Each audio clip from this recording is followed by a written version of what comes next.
Oh, you looked.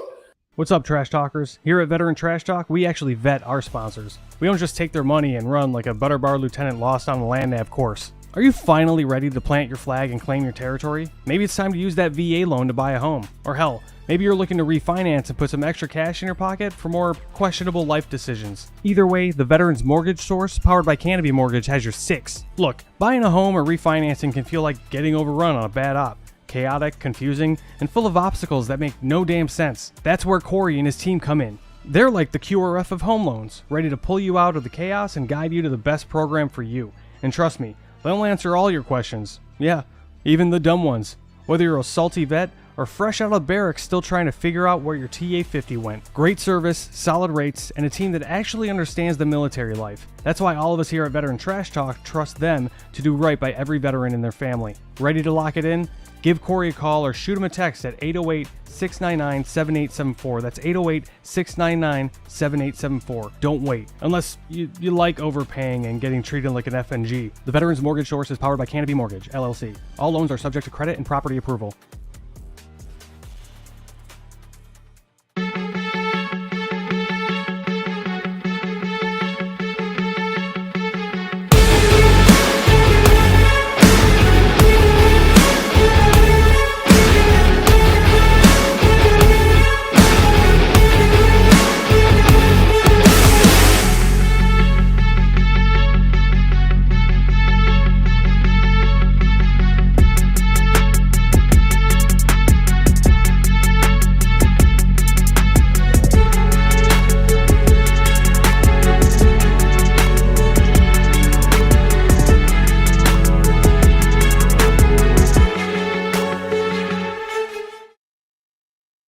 What's up, Trash Talkers? Listen, it's impossible to fight, okay, if you don't know what you're fighting for.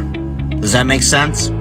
Like, if you're in the dumps and you're struggling with mental health, things of that nature, it's going to continue tearing you down, all right? Because you're consistently trying to fight something, which is that demon, which is usually something from the past, right? Maybe that why needs to be fighting for your future.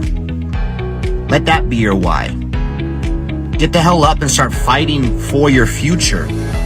Stop fighting things that happened in the past. Easier said than done, right? Go seek help. It's okay not to be okay. A lot of people need to hear this. You are more of a warrior and a fighter if you stand up and say, hey, this has to stop. I need to go seek help. The stigma, everything has changed. It's okay not to be okay. And so my honesty cap is dedicated to a little, we'll call it a public service announcement for civilians and other people in the military. There are a few people that you should always take their stories with a grain of salt. Vegans, CrossFitters, and special operations guys that tell you that they were special operations without being prompted. And the first thing they say is, yeah, I used to be soft. Right. The only unicorn in this entire group is like a special operations guy that was like a vegan and did CrossFit. That guy's probably going to stay quiet for a little bit longer because he's confused as what he should talk about first. That's the only reason. Right. Anybody that says that they were soft without being prompted or without it being like a normal part of your communications is probably either an enabler or going to tell you a bunch of stuff that's not exactly true. What's up, Trash Talkers? What's up, Gruntworks Nation? Big Earl. You heard Dave talk. You heard Buddy talk. Now, Buddy's all about, he is a Green Beret and he's Special Forces and yada, yada, yada. But he will not tell you that unless, he really, really likes you and he's made dinner for you. However, what Veteran Trash Talk does is we bring a lot of light to the veteran community, the first responder community. We promote that what we're doing well, all right, whether we're running for office, we started a business, nonprofit, all those things. Veteran Trash Talk is a super clean page. We got Gruntworks if you want to go there and raise a little hell a little bit, but we are here to promote veteran-owned businesses. So the show you are about to watch is a veteran or veterans or a spouse of a veteran or a child of a veteran that's doing great things in the community, and we need your help promoting them and getting them all all the success that they need. All right, guys, enjoy the show.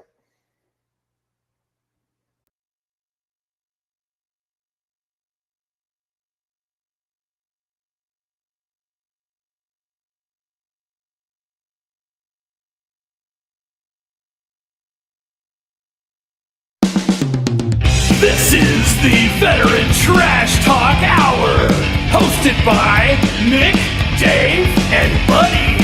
Real warriors making fun of other real warriors. Try to not get triggered.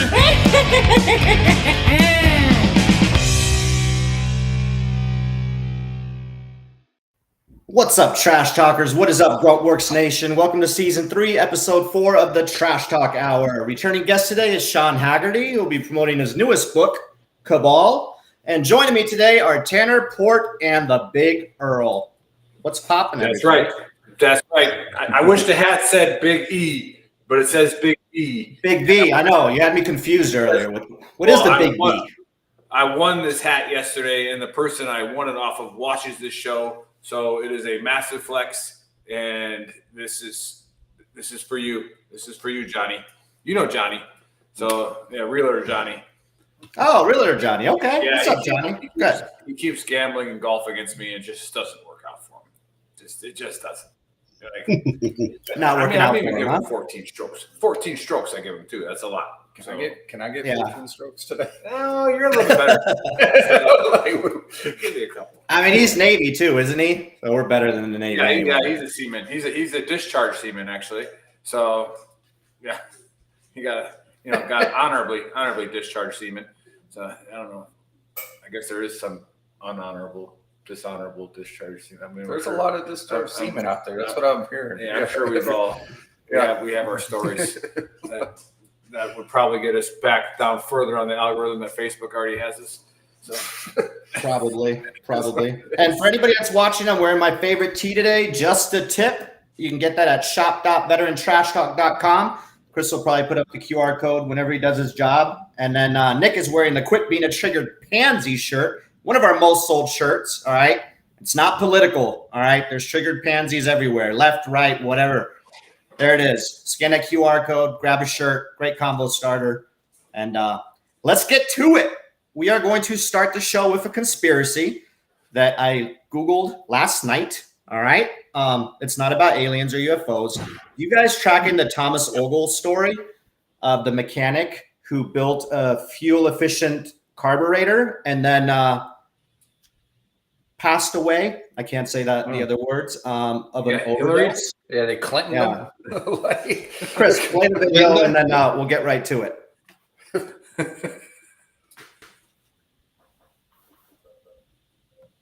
That could change the world disappeared. Thomas Ogle was an American mechanic who invented a carburetor-less fuel system capable of making a vehicle run up to 100 kilometers with just under 2 liters of gasoline. According to him, his version could be installed in any automotive vehicle. As a result, industries and musicians were interested in the idea, but no one was more interested in this idea than Shell, which offered more than $20 million for it. However, the mechanic refused the offer, claiming that the Shell Group would not use his idea, making all his effort to create this system in vain. But on August 19, 1981, Thomas Ogle was found lifeless. The reported causes were alcohol intoxication and drug overdose. It was also alleged that his invention, along with all his paperwork, disappeared. And of course, some people did not believe that the mechanic had taken his own life, especially because all the doctors involved in the case stated that Thomas did not have any problems with alcohol, drugs, or medication. All of this indicated only one thing. The act was done to silence Thomas, since if his idea had been brought forward, it would have greatly disrupted the commercialization of fuels up to the present day.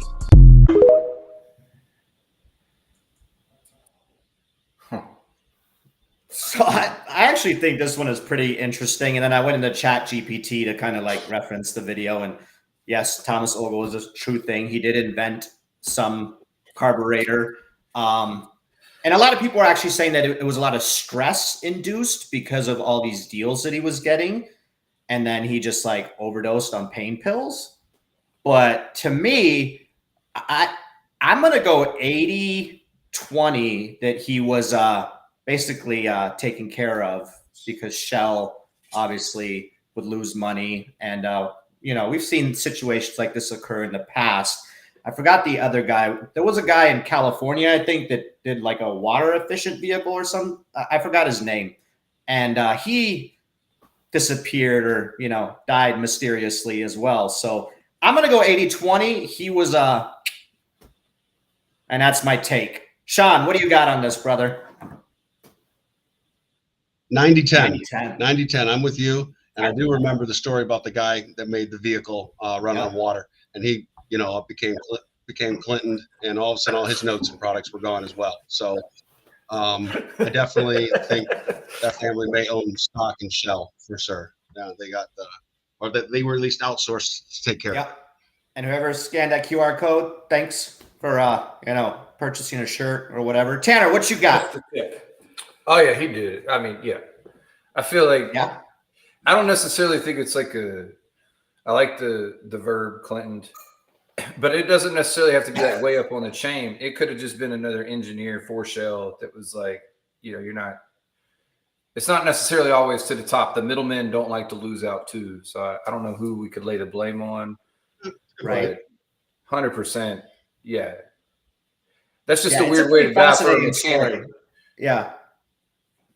I wanted to do the beer math. I'm not good enough at math to like quickly be like, okay, 2 liters, 100 kilometers. Like how much, how is this? My brain went to how much is this really going to affect the industry here? But I'll give up on that and just say, if you think about the billions of vehicles that are driving around, if they can go further with less. Oh yeah, no, absolutely. You don't have to do the math on that one. Yeah, that's just like, they'd be losing out on a lot of money, Oh yeah. Nick, what you got, brother? Oh, this is 100% accurate, and he was murdered. He was murdered. I don't think you're allowed to say that word, Nick. There goes. Nobody's. We're at the bottom of the algo right now. Facebook has lifted one of the sanctions off of us, but so those of you who will watch this later, when this crosses your feed, even though we have 800,000 followers, and this should immediately come to the freaking feed. But thanks, Facebook, douchebags. So there's a lot. There's a lot to unpack here when it comes to the oil industry, and it goes all the way back to Carnegie, right? When he sent his scientist to Europe to call oil a fossil fuel, right? He said, make sure it's called a fossil fuel because then there's a limited supply, and that means that we can charge more. Right. So we are already finding oil below where fossil fuels exist. So that's not even possible to be a fossil fuel unless there's something else going on. So yeah, the oil industry is probably the most dangerous one besides it is the most dangerous one. I would say it is for sure. Merch real quick. Yeah. I mean, there are some holes in this. I mean, like what is 100 kilometers? Nobody knows what that means. No. Right. So I don't know why. Kilometer is. It's 1.6 is the between the mile. 1.6. 1 mile is 1.6 kilometers. Nobody has to do that. First he used TikTok, and now he's talking about metric stuff. But there is. I'm gonna say 99% murdered, 1% OD, because you got to be on some serious shit to think about this stuff, right? Like you got to be on acid or something like that to be like, I'm gonna make this, right? And then you do. And I've seen this in real life. I've seen my buddy who was a genius, but he was a drug addict. But he was really, really freaking smart. And I remember he was sitting there. I was still in the Army, so I wasn't partaking in the takeage. Never. No. And then, but he's sitting there. I'm in his garage drinking some Milwaukee's Best in Milwaukee. Good, champagne and beers, high life. Drinking that, and he looks at me cross-eyed. I'm like, "You all right, dude?" He goes, "I got it." I'm like, "What do you got?" He's like, I'm going to put a V8 in that Cavalier, and then I'm going to turn it into alcohol fuel and run it from this. And literally the next time I came back on leave, it was built. And that Cavalier went 175 miles an hour. Right? Running.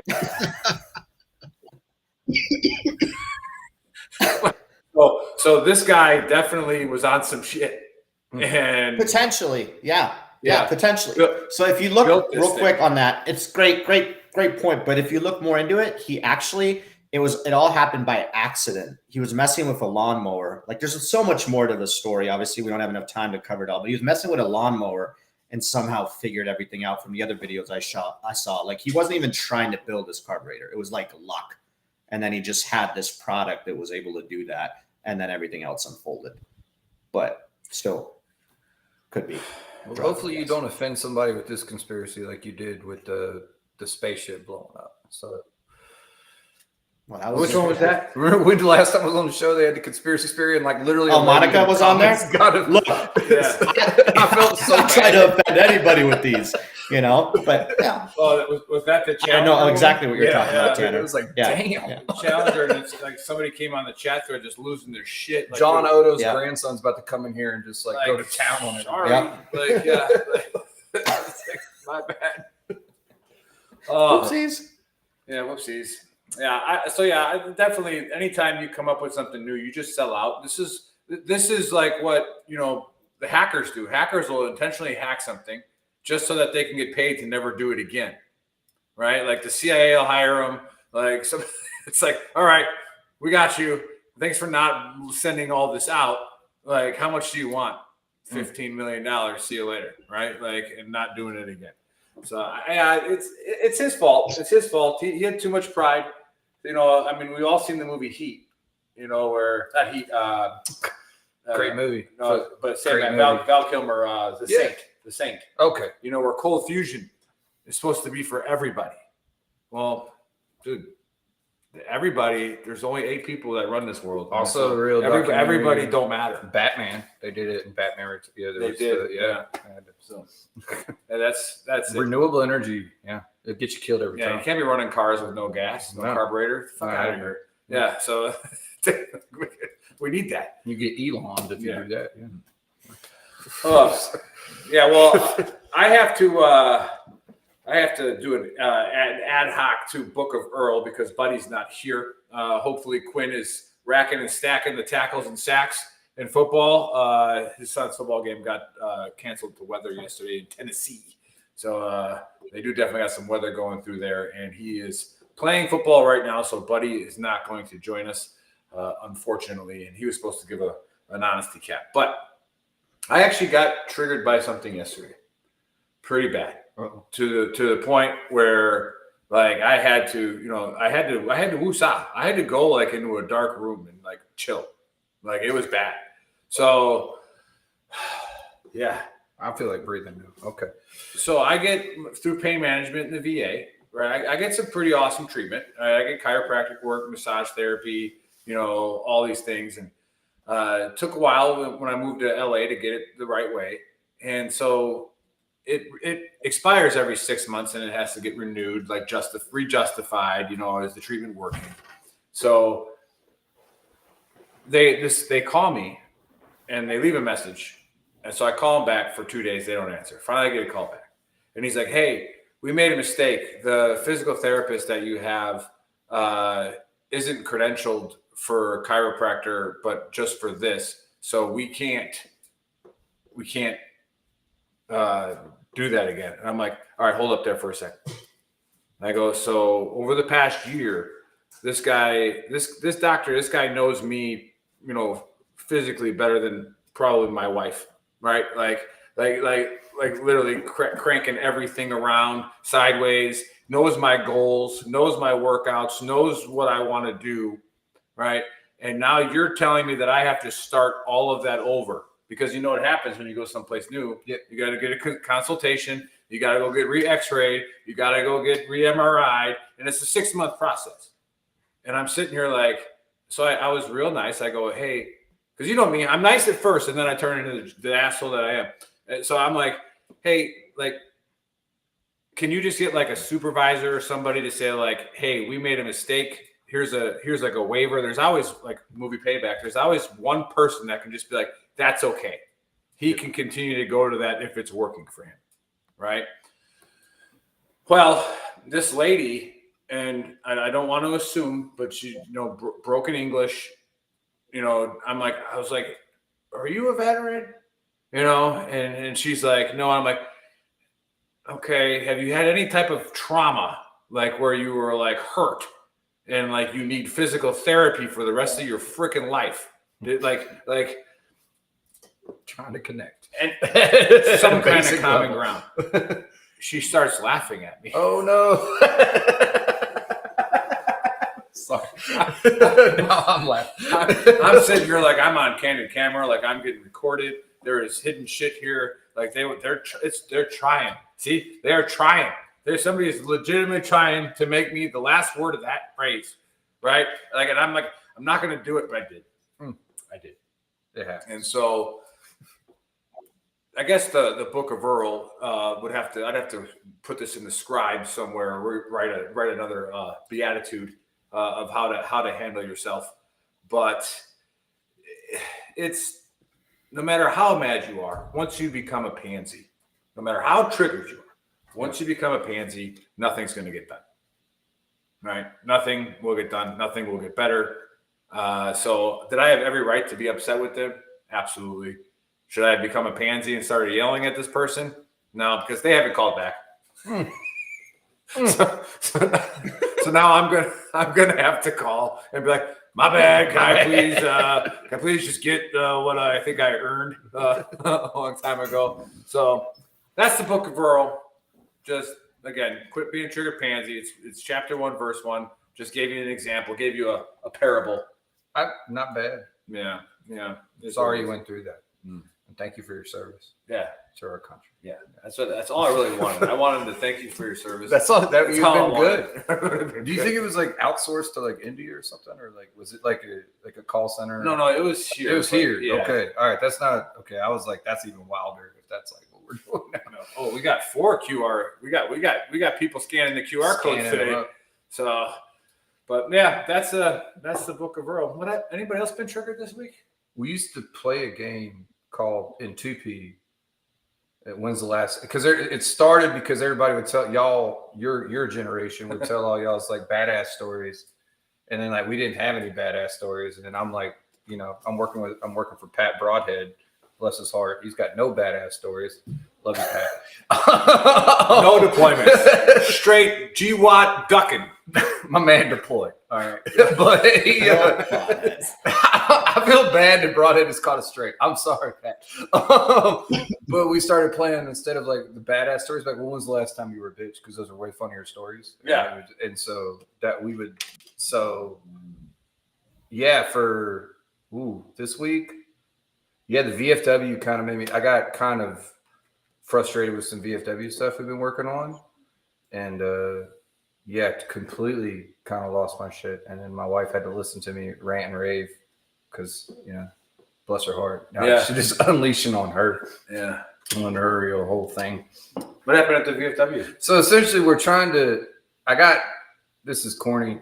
Well, it's not corny. It's an honor, but it's like, I feel corny saying it out loud. They appointed me to be the assistant inspector general of the North Carolina, like the state. So you're a snitch. Yeah. So that was like part of it. But no, really what it's doing is so I can do some things, so I can represent the state level VF for North Carolina at some certain key events and then kind of advocate for that. But we've been trying to change how we do. It's back to school drives essentially. And what ends up happening is one of the other organizations that I will not name doesn't see it the way we see it.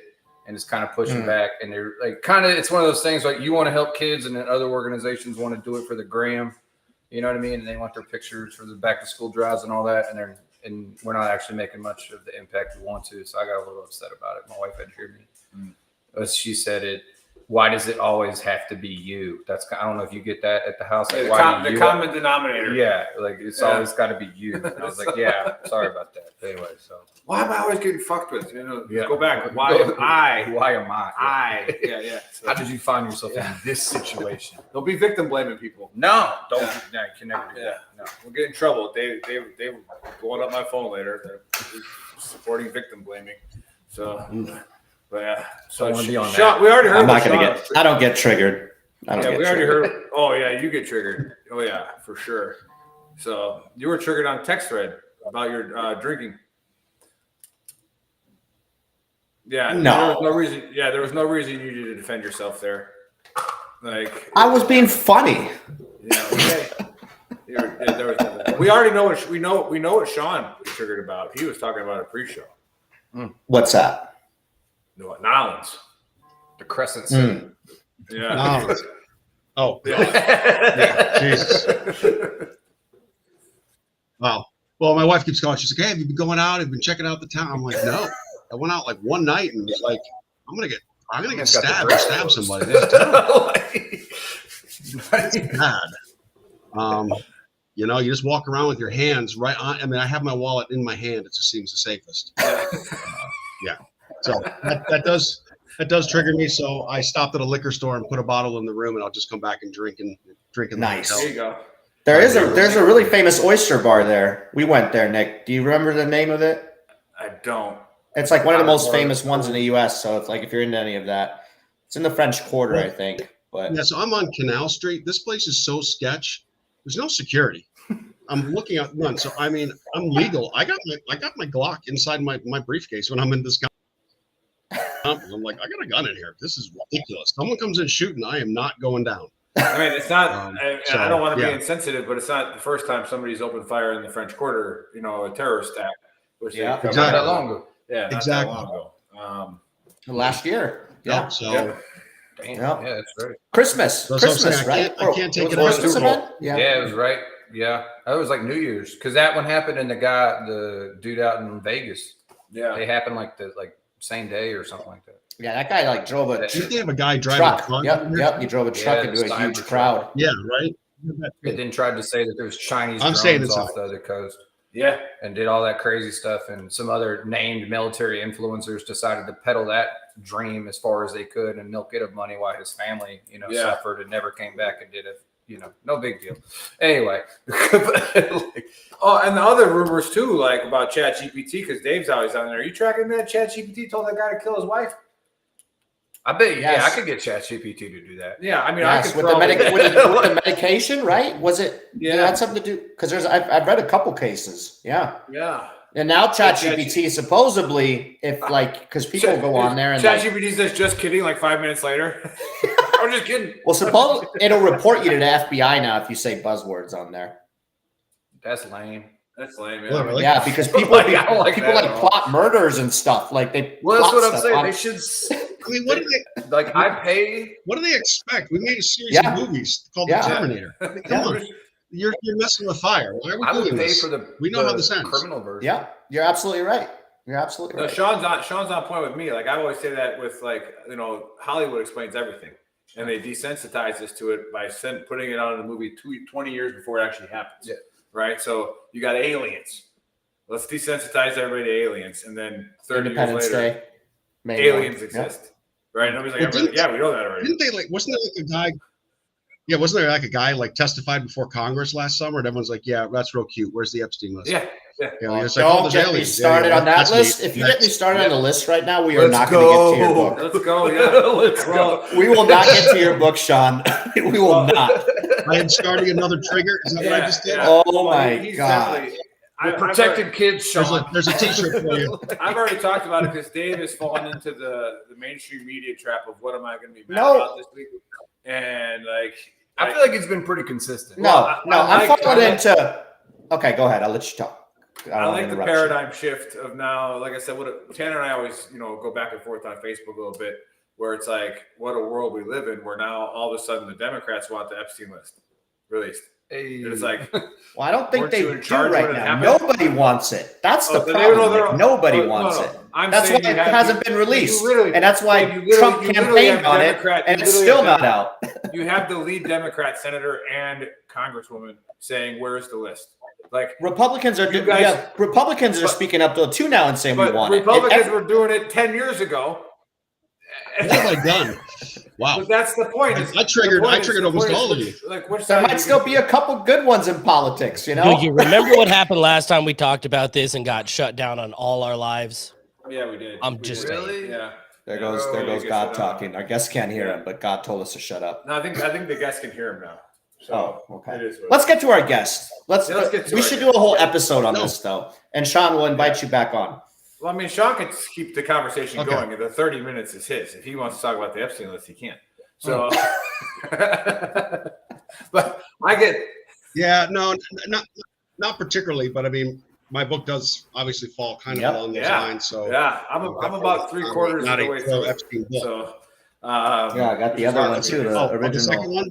There's not as many pictures. The original, not a lot of pictures. Yeah, not a lot of pictures in it, which kind of bothered me. But yeah, sorry. I forgot my target audience likes a little bit more friend drawings. I should have thrown that in. We do have to contact old Shorter, C-Cell Shorter, and get my book back. He never returned it, but he has it that you gave me. But hey, distinct privilege. Sean called me up and said, "Hey, can I need to get out and promote my new book?" And I'm like, "Absolutely. Love doing it. This is like why we started is a show of veterans that are doing great things, first responders that are doing great things, and this book, Cabal, or a Dane Cooper novel, by Sean Haggerty. All right, so Sean, this is. Yeah, now that Dave is finally tracking because he's actually read about the guest and he's read the first book, that is not a true story. But now that we've covered that, Tanner was not supposed to be on the show, but he's coming out here to go to the football game tomorrow. So, but Cabal, how do we get it? Tell us all about writing it. Tell us about carrying over from the first book, all the good stuff. Give us all the juicy deets. Welcome back to the Trash Talk Hour. Sure. Thanks. So I appreciate it. Yeah, I mean, the Cabal just takes place, and again, I can't give away too much in Cabal because it'll ruin it for people that haven't read Jones Point. But basically, the general theme of Jones Point of basically a group of like-minded parents deciding to exact their own brand of justice on child predators is carried over into Cabal. So in Cabal, the one thing I can tell everybody is the main theme of it is the hunters now start dropping dead one by one, and then they start wondering how they're found out, and the whole club is threatened. And there's still the other storylines with the police chasing them, and actually a very funny story. An FBI friend of mine, he and I had, he's helped me. I've worked with him over the years. Again, I don't get real technical on that stuff, but I do, try to have some accuracy. So he had read the final draft, and I called him up and was like, "All right, hey Manzi, what's what do you think?" He's like, "You've only got one fatal flaw in your book." I'm like, "Oh shit, it's about to go to print." He's like, "All my years in the FBI, we wouldn't have cared, not one bit." He goes, "We would have put the most inept idiot in charge of a task force to find you vigilantes, and we would have resourced him with nothing, and we would have done publicity about it, and then you take care of the job for us." So that was kind of fun. Like, yeah, we'll wait for we wouldn't care. We gotta wait for Faceman to come back on because he just got Epstein. I'm telling you, it froze up, kicked out. Yep. I'm telling you. He hit the trifecta. He was all over. Yeah. Okay. Yeah. So again, for the people that are watching for the first time or meeting you for the first time, Sean, give us a little background again, and again, just like the motivation and everything like that. Yeah. Of course. So 25 plus years, I got out. I did my first 9 at Ranger Regiment. I did my last 16 and some change up here at Fort Belvoir for a SOCOM unit. And quite frankly, I started goofing around writing when I was getting out, going through the Commit Foundation. And actually, I wrote a paragraph about the FBI agent on a bus. And it was kind of during like a lot of the BLM riots were going on and the defund the police. And a lot of people that don't know the DC area, almost everybody has to take public transportation. I mean, the only people that are driving in private cars, you're like a senator. Everybody else has to, right? There's just no parking.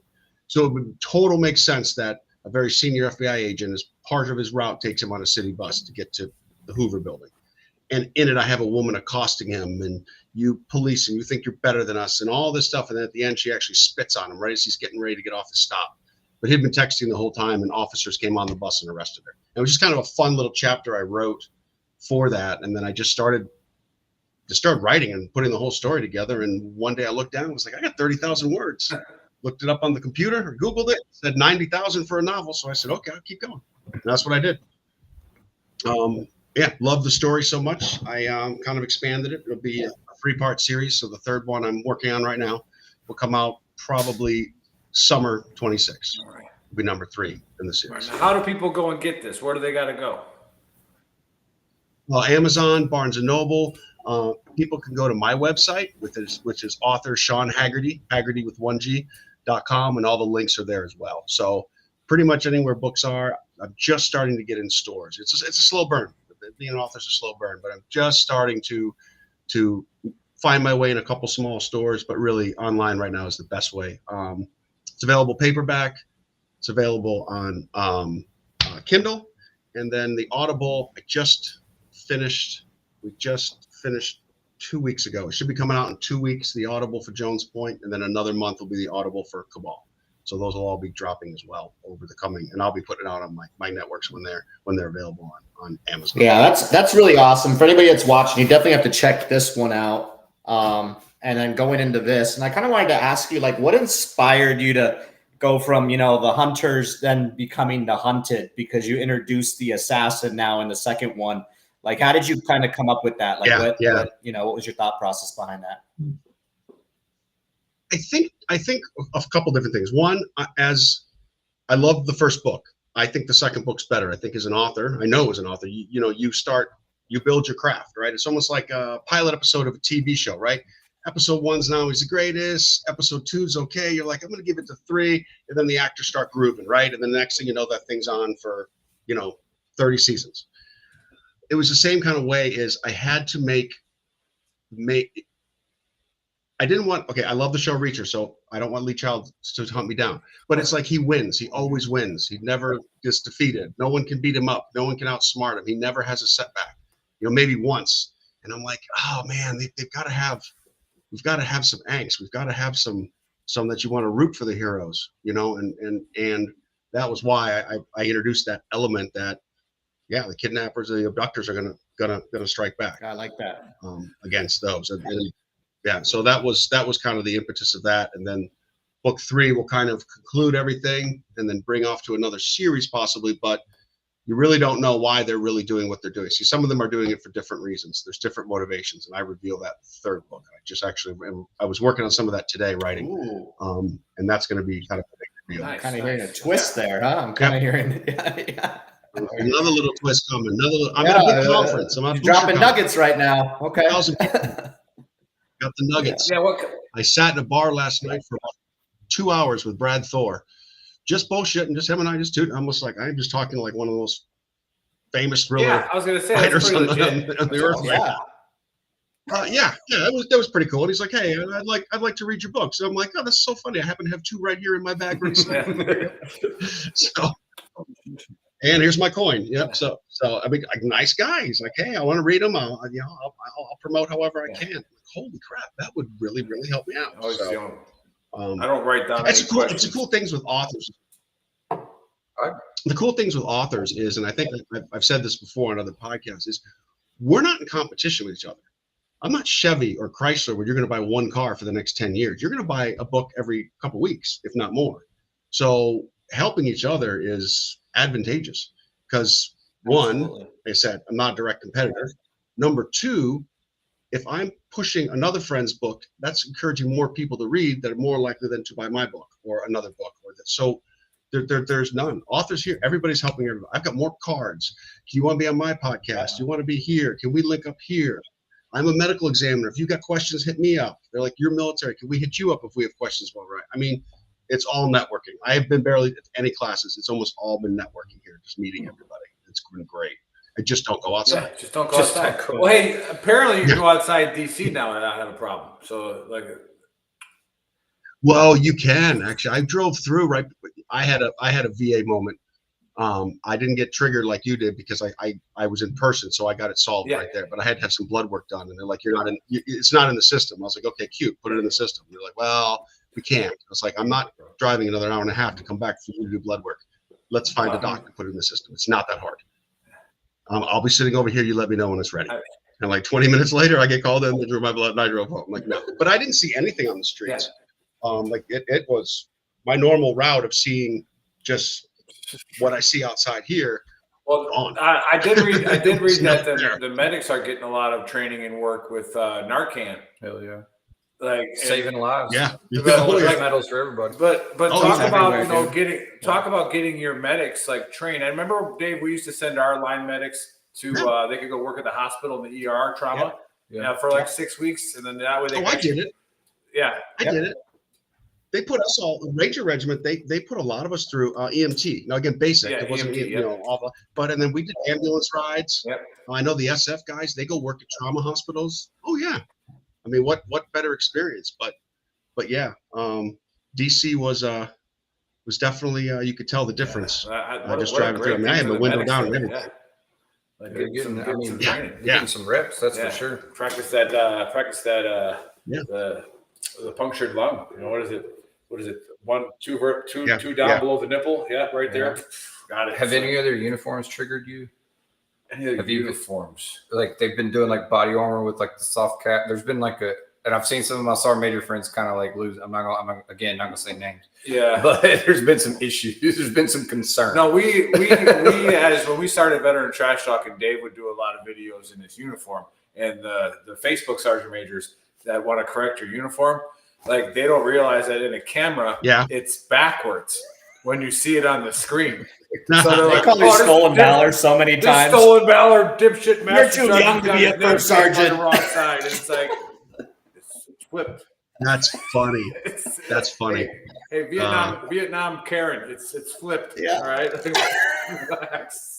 You're too young to be a first sergeant. That's hilarious. Actually, it's not the Vietnam guys. I take that back. It's the Cold War guys. Yeah. The Cold War guys. Yeah, I said Vietnam guys don't care. They don't care. Hell yeah, I want anyway. any way I want. No, but like That's you point out a good thing though. Yeah, DC is just turned on its head. I mean, with again, whether you agree with the administration or not, with all the mass firings, all the really, I told you, I worked at the Pentagon. I actually took the government buyout a couple months ago because I saw the writing on the wall. I mean, I'd walk around with popcorn. That place is burning down. I'm surprised they're not jumping out of windows. The building's probably not tall enough. Probably not tall. So everybody's freaking out. No, I don't. There's a lot of bushes around it. I mean, 5 stories that they may live.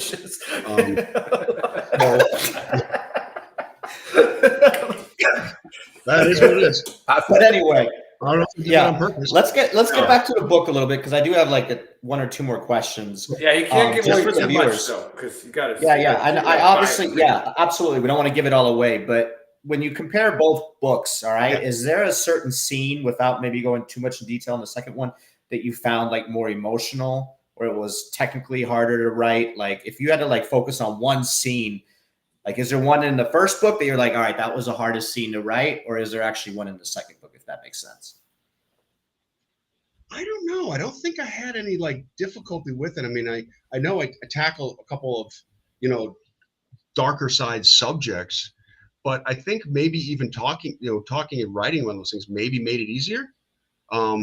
So I can't really, like in the second book, when I did jump back overseas and did have like some, and there's flashbacks from the first book and some, a lot of that is, it's not not 100% true. So I don't want to start getting called out by everybody online. We're doing real good at that right now. Yeah. That's what I was actually talking with another author, and they were saying about, they're seeing stuff online and all these veterans and getting attacked and stolen valor, and you're seeing all over the internet. And I'm like, that's one thing I said, I got to be very, very, very careful, because in the military world, your name and reputation is everything. And you start making stuff up or you get caught. You can embellish that fish story a little bit, but you embellish it too much. So I always say that any military scenes in my book, some are based on real life, but they're embellished for fiction. And so those are some of the probably, you would think, harder things to write, but actually more enjoyable things to write. Because a lot of them I try to, might bring back memories back there, but there were some good times in those too, right? I mean, we all know that war isn't 99% of suck. I mean, it's like 5% of suck, and it's 30% of doing stupid things. It's 40% of being bored. It's another 20% of here laughing our asses off, making fun of it, right? So, that's something that I've tried to start capturing a little bit more in Cabal than I maybe did in Jones Point, is some of the military humor, that dry humor that people really don't understand. So hopefully that kind of answers your question, what you were looking for. But that's jumping into the beginning of the book, I kind of chuckled telling the story about how you come into the Army as a grunt, and you're getting yourself squared away, you're advancing, and then you weren't good enough to be a Green Beret. Yep. What does that mean? Yep. Well, it was kind of, Yeah, by no means of my dogging what this guy's job was. I hope that came out to the rear. That was in his head that I'm not good enough. That I'm not. Yeah. Because you do. It is like the running joke, right? I mean, fair or not, a lot of those units are filled up for guys who didn't make it through the SFAS and this and that. Not me. I never went, so I shouldn't speak on that. But it was more to get into that character's head, because I'll use this as an example to explain that. So I was actually on a panel the other day, and they're talking about characters, and they were talking about I had to speak, and they're about writing your antagonist. And everybody in the panel's going down like, Sean, you know, how have you written yours, developed yours? I said, I haven't. And that's actually been kind of the beauty of it. My antagonist, the keeper, you really don't know much about yet. I don't even know him fully, right? He's kind of coming out as, I know he's the main bad guy, but I don't really know. So that was the first attempt to show him and his mindset and how he was always won until he didn't. And I use that example because that's something where, so I used to run our selection course. I ran it for 2.5 years. And one thing we'd notice a pattern is guys that had never failed sometimes can be your most volatile. They actually don't always make the best operatives or operators, because that one time they face failure, can they handle it? Now, I'm not saying I got to want a guy that's failed every single school he's gone to, keeps getting DUIs and keeps going from E5 to E3. No, but you want someone who's been challenged. You want someone who's had adversary. You want someone that you got to build up some of that resilience, because if not, and something bad happens or doesn't go their way, they don't always have the skills to bounce back, right? What is it? What's the phrase? Doesn't matter how hard you hit, it's how fast you get up, whatever. I'm paraphrasing. Same kind of thing. You have guys who haven't been hit, maybe like some of these people in society and keyboard warriors, never been punched in the freedom beak, right? You don't know how to face it. You don't know how to deal with it. Same kind of thing. So I kind of do that to show you that character's mentality and his crumbling mentality of not good enough, not good enough, not good enough. No, yeah, I brought that up because it was funny to me because I guess failed SFAS. I was a 24-day non-select, and it was one of those things. Like, it is a serious gut punch. It's like, wait a minute, what do you mean they don't want me? Yeah.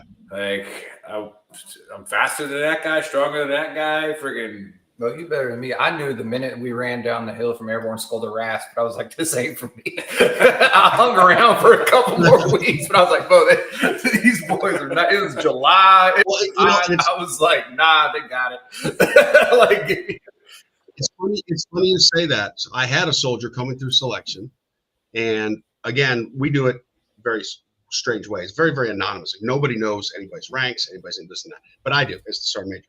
And the psychs, and they're actually saying, one of them and some of the other commanders said, oh, well, this guy, look at his packet. He failed SFAS a couple of years ago. We don't want him. I'm like, why? Well, I mean, technically we're a special forces type unit. So I'm like, well, he can try again. He's got all the qualifications. So what? I go, I didn't pass SFAS. I go, well, you didn't go. I still didn't pass it. And I'm in an SF unit. So let's, and he failed, but he kept going in his career. Why not? Let's give him a guy made it.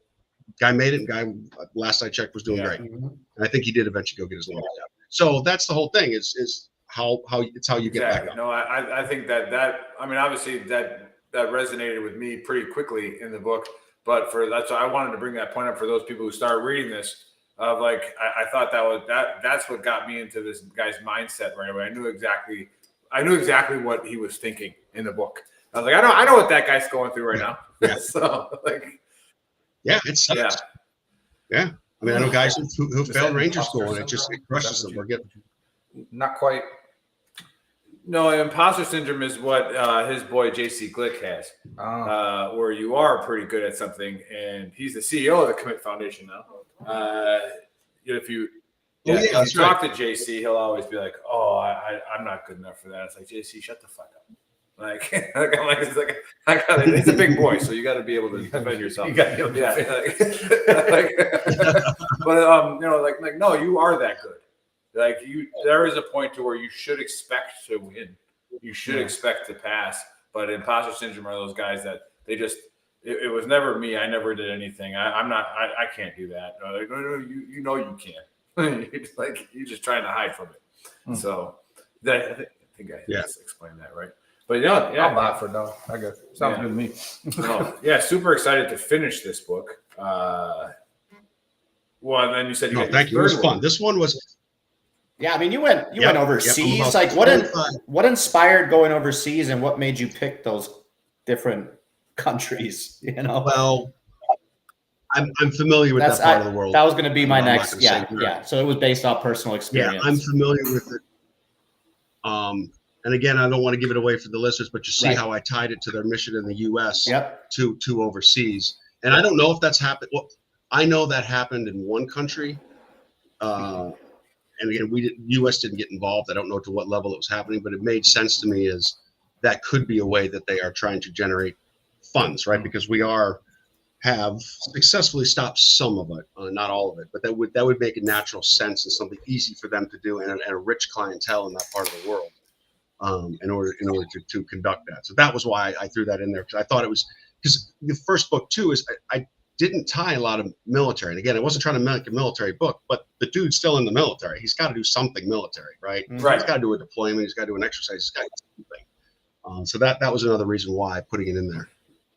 I thought was so. No, important. I love that. Not pure. Go ahead, Nick. No, I was going to say it's not pure entertainment then for you either, right? Obviously, you read it's fiction, right? But there's also a little bit of a message probably from you saying, "Hey, you know, kind of relating it to possibilities and things that are factual, right? If that makes sense, like there's like that's a little bit of a message that you're sending out. Obviously, we don't know how the cabal is set up, but we all know that something like that definitely exists, more than likely. So it's not just, go ahead. Yeah, if they do, I mean, I have been applying for years. I think I'd be a valuable addition. Hey, go talk to go get with Ben Owen and I know. Yeah. And there you go. There you go. Why am I completely blanking on his name? He's like, Scott. Go get with Scott Mann. You guys will figure it out. So yeah. Go get it. No, I love it. I love it. Go ahead. No, hey, for those of you listening on the podcast and not watching, we have if you go onto our Facebook page, we have all of Sean's websites on the chat thread. And again, you read this book and, you know, having the mindset of like, this isn't a true story, but it's coming from somebody, Sean, who's experienced different parts of the world and has experienced, you know, a lot of different things in life.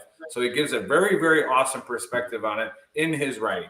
So I encourage everybody to go start with the first book. I think even halfway through this, you can start this one and go back and read the first one, and it'll even still make sense. But you can Star Wars it, watch it backwards. It's fun. Yeah, Star Wars. I like that. I like that. Star Wars. They made 4, 5, and 6 first. That's funny. But you can still go back and watch it. Now number 3 you can't. That I will say, number 3 would be difficult because is that going to be the finale? What happens at the end of Cabal again? That's hard to say. Not necessarily. Yeah. We'll see. You can't really answer that. I got a couple other pokers in the fire. I'm talking with another author. I've got a couple projects. Again, since I took the government buyout, I've got free time in my hands now. I'm not working yet, so until I have to go back to work, I'm kind of going all in on everything and see what else. They give you an 8-month pension. They give you 5 months. So September 30th, I'm done. Then they give me my leave, which will cover another month. And then since I didn't retire, I get all my FERS back, which is like another 2 to 3 months. So I can actually go into January, February without defaulting on a mortgage. Nice. So there you go. That's what I got to get this to take off before that happens, or I'm going to be working at Costco part time to make up the bills. Hey, I think you get a free membership though, so that $200 goes a long way. Yeah.